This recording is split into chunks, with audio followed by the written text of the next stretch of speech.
محمد رسول الله صلی اللہ علیہ وسلم فرمائی لا تزول قدم عبد حتى يسأل عن اربع انسان به د خپل زینه قدمونه ونه خوځوي تر دې چې د څلورو خبرو پوښتنه دې ونشي عن عمره فيما افناه عمر دې په څه کې خرج کړی و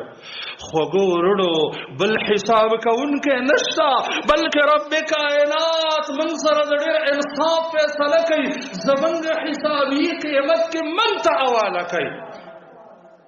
چې تا سره بل څوک حساب نه کوي ځان سره خپل حساب وکړه رب العالمین فرمای اقرأ کتابک کفى بنفسک اليوم عليك حسیبا د خپل عمل نامه د خپل ولولا او ځان سره خپل حساب وکړه سبا هم د حسابي من ته حواله ده راځي چې نن د ځان سره حساب وکړو موږ څه کې خرج کوو که نه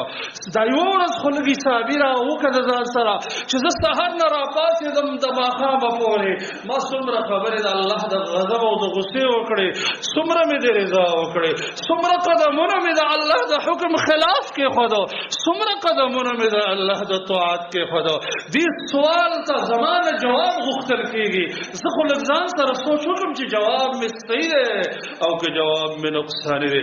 وعن شبابه فيما ابلاه د ځوانۍ په باره کې دنه پوښتنه کېږي چې ځواني دې څه کې خرج کړې ده په یقین نن ځان سره سوچ وکړئ چې تاسو به دا جواب وایئ چې الله ځواني مې مسجد کې خرڅه کړې ده ځواني مې د قرآن تلاوت کې خرج کړې ځواني مې ذکر کې خرج کړې ځواني مې د دین دعوت کې خرج کړې ځوانۍ کې مې ستا مال ګټلی او حلال او بیا مې د دین په کارونو خرج کړی او کنه دا جواب وي چې ځواني مې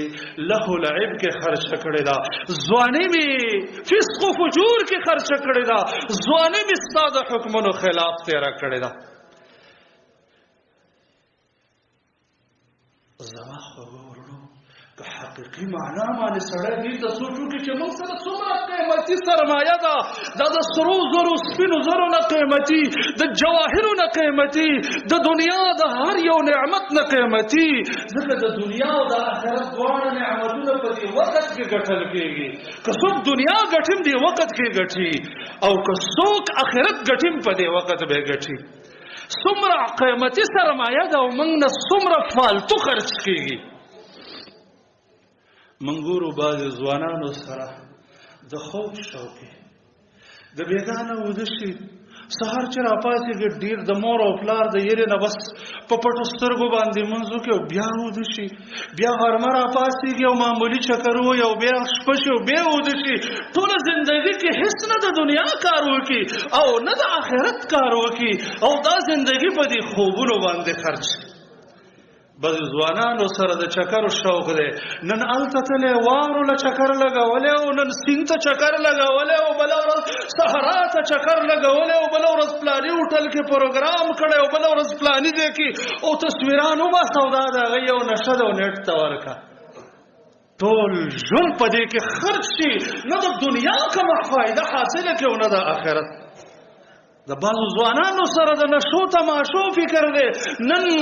نسوار کړي او بله ورځ سګرټ څکړي او بله ورځ ښه ترقي کړي د چرس کړي او بیا افین خوړلي او بیا آیس او بیا نورې نشې دي چې موږ او تاسو دې ته الله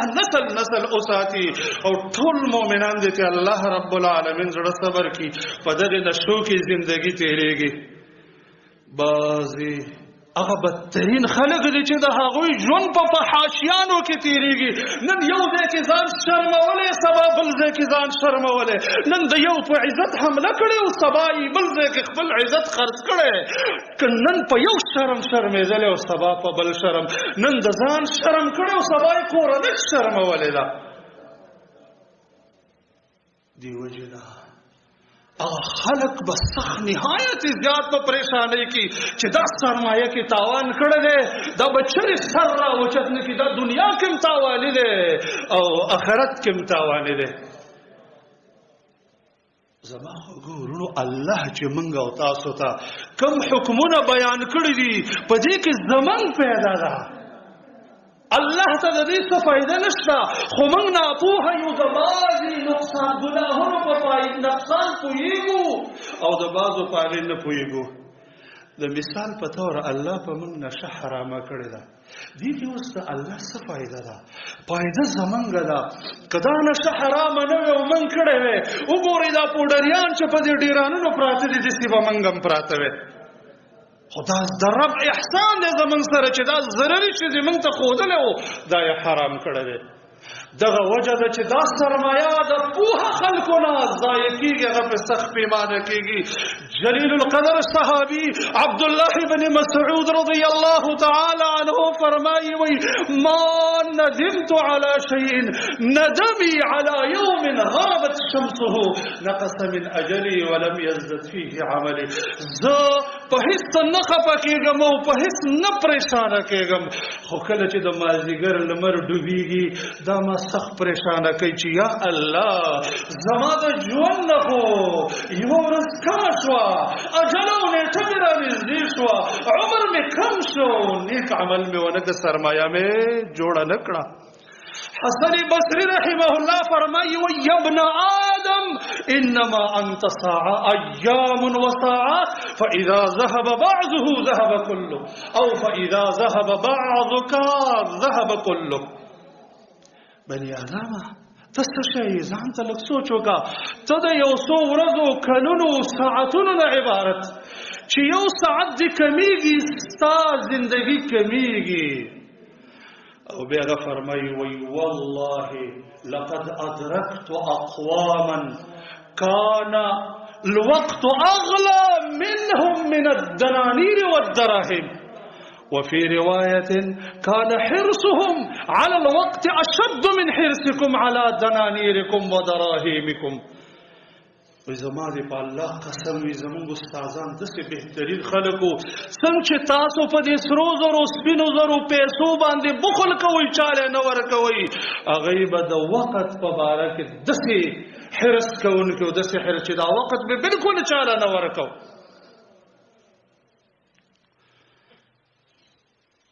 امام ابن قیم رحمه الله د بعضو سلفونه نقل کړي دي، وای چې بعضو سلفو داسې ویلي دي چې په ما یوه ورځ تېره شي او زما په علم او عمل کې زیادت را نه شي، الله دې په دغې ورځ کې برکت وانچوي. ما نه خو هسې بې برکته تېره شوه، نه مې پکې علم وکړو نه مې پکې کوم عمل پرمختګ وکړو. د بعضو سلفو نه داسې منقول دي وایي په دنیا کې د هغه انسان نه ډېر کم عقل انسان ما نه دی لیدلی چې هغه وخت تېروي، نه د دنیا په کار کې مشغول دی چې دنیا خو وګټي، او نه د آخرت په کار کې مشغول دی چې د آخرت درجات حاصل کړي، نه د دنیا په کار کې مشغول دی چې بچو له رزق وګټي، بچي د سوال او حرامو نه محفوظ کړي، او نه د آخرت په کار کې مشغول دی. وایي په دنیا کې ماته د دې نه ډېر غټ طبقه انسان معلوم نه دی، او د دې وجه دا ده چې دې سره ډېره قیمتي سرمایه ده چې هغه دا وخت دی او دا یې فالتو خرچ کوي. که یو انسان سره لږې روپۍ وي او هغه یې فالتو یو ویړۍ ته غورځوي او ټول خلک ورته ګوري، ټول خلک وایي دا لیونی دی، دماغ یې خراب دی. موږ سره د اعلا نه اعلا سرمایه ده، اعلا نه اعلا چې هغه زموږ او ستاسو ژوند دی او دا زموږ نه زیاتې تېرېږي. علما د دې یو مثال ذکر کوي، د فهم دپاره ډېر ښکلی مثال پرې راځي. وایي د دې مثال داسې دی لکه یو سړی د شپې یو کڅوړه مونده کې یو کڅوړه او په هغې کې څه شی پراته وي،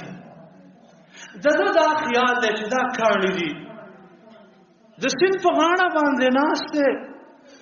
او شپه نور بل څه شي باندې نه تېرېږي، خو د دې کڅوړۍ نه یو کاڼی راخلي او دا کاڼی چې دی په څټک نه په بله ګټه باندې وهي او دې سیند ته ګزاروي. ټوله شپې د دې کاڼو په ماتولو باندې تېره کړه چې سهار لمر راوخته، زه چې وکتل دې کڅوړۍ کې ملغلرې پرتې وې. دا انسان باندې داسې پریشاني راغله چې یا الله دا ما څه وکړل، دومره سرمایه الله په لاس راکړې او دا مې ختمه کړه.